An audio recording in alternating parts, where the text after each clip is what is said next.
Pública de hoje discute as últimas eleições na Venezuela e o futuro da esquerda na América Latina. Neste programa, gravado na Universidade Federal do ABC, em São Bernardo do Campo, quem fala sobre o assunto é Walter Pomar.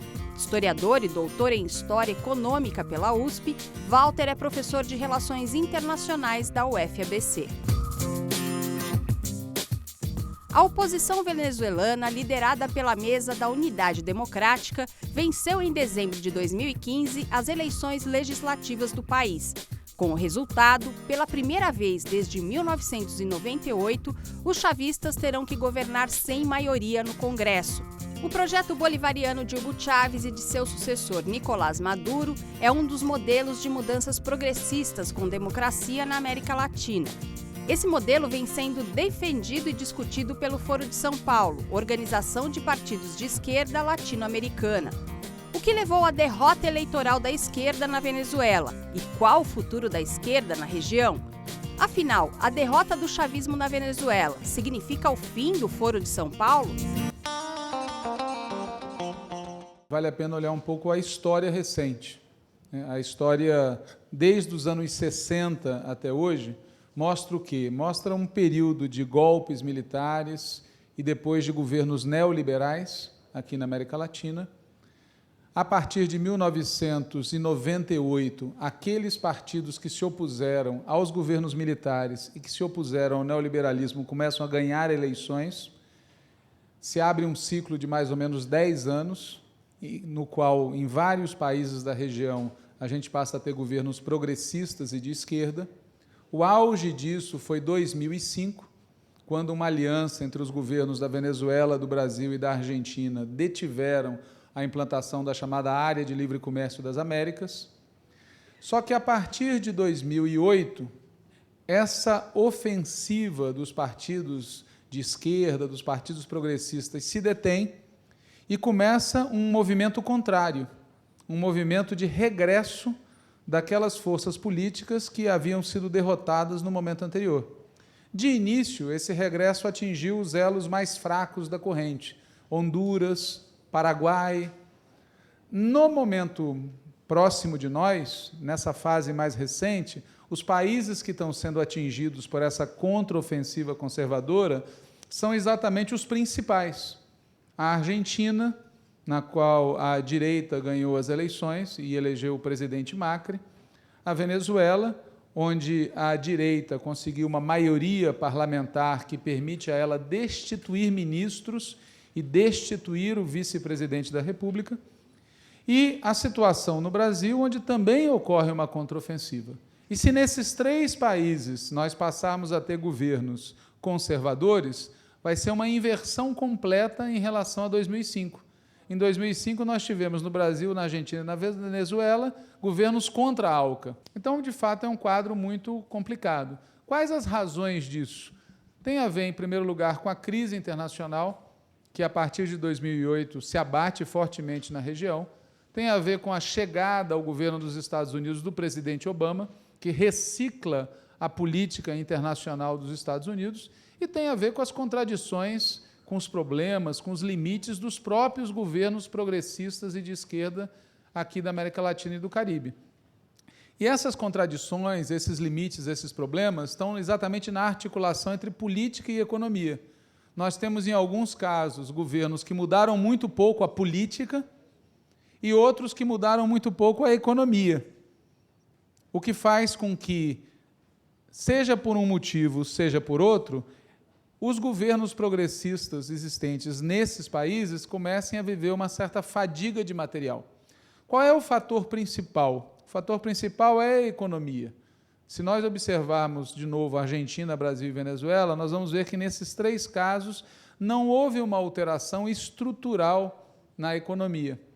A Argentina e a Venezuela e o Brasil continuaram fortemente dependentes das suas relações com o exterior, com os próprios Estados Unidos e fortemente influenciados, seja pelo agronegócio, seja pelo capital transnacional, seja pelo capital financeiro. O que significa dizer que esses setores sociais e políticos detêm as alavancas para causar um impacto muito forte sobre a dinâmica econômica e social da região. E é o que começou a acontecer. O caso da Venezuela é muito didático, porque é um país em que houve muitas mudanças políticas.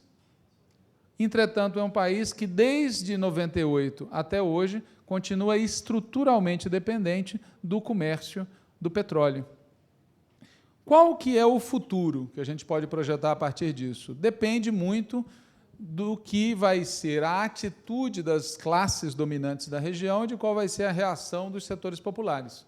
Há, a rigor, 3 possibilidades. Uma possibilidade é que a gente assista uma mudança de governos, como se tornou comum na Europa, governos progressistas, depois governos conservadores e a volta de governos progressistas. Esse é um cenário possível, mas que não é o mais provável, dada a tradição da região. Um segundo cenário é que a mudança de governo seja acompanhada de uma ofensiva sobre os direitos sociais, sobre os direitos políticos que as camadas populares conquistaram nos 10 anos de governos progressistas. Isso levaria a um cenário de conflito muito grande na região. E um terceiro cenário é se essa contraofensiva conservadora for detida. Hoje, isso pode parecer um pouco fantasioso, mas se a gente olhar na história, houve muitos episódios semelhantes. Qual o impacto disso sobre o Foro de São Paulo, né? Qual é o impacto da derrota do chavismo sobre o Foro de São Paulo? Em primeiro lugar, a derrota do chavismo é parcial. Eles perderam uma eleição parlamentar muito importante, mas não foram completamente derrotados. Em segundo lugar, o Foro de São Paulo começou em 1990, quando o chavismo nem existia. E ele exatamente se organizou na época em que a maior parte dos governos da região, com exceção de Cuba, eram governos neoliberais. Esse período mais recente, em que o Foro de São Paulo se confunde com os governos progressistas, é um período parcial da história do Foro de São Paulo. O Foro de São Paulo se forjou num processo de resistência ao neoliberalismo, no qual ele afirmou 2 ideias fundamentais que continuam válidas, qualquer que seja o curso dos acontecimentos. A primeira ideia é de que é fundamental a unidade das forças progressistas, democráticas, populares, socialistas e nacionalistas da região. Sem unidade, você não consegue enfrentar nem os adversários regionais, nem muito menos o governo dos Estados Unidos e a pressão europeia. E o segundo ensinamento, o segundo elemento é que não há modelos, né? Um dos aprendizados nossos, de todos aqueles que acompanharam ou que viveram pessoalmente a experiência do Foro de São Paulo, é que não existe modelo.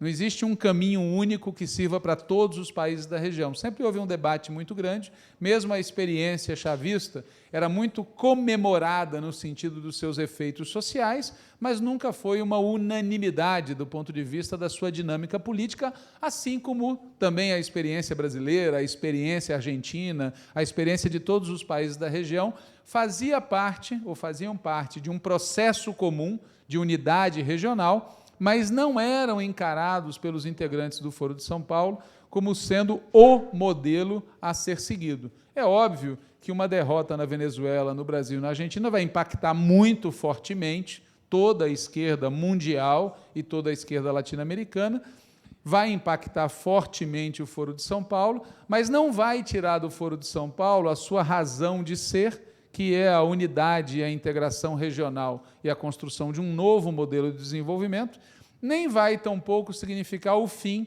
de uma instituição que, como eu disse, começou no momento mais terrível para a região, conseguiu grandes avanços e agora vive um momento que pode abrir uma nova fase de dificuldades. A esquerda na região, mesmo derrotada na Argentina, na Venezuela, tem pelo menos 40% dos votos, com uma experiência muito grande e com um poder muito maior do que tinha há 10 ou 15 anos atrás.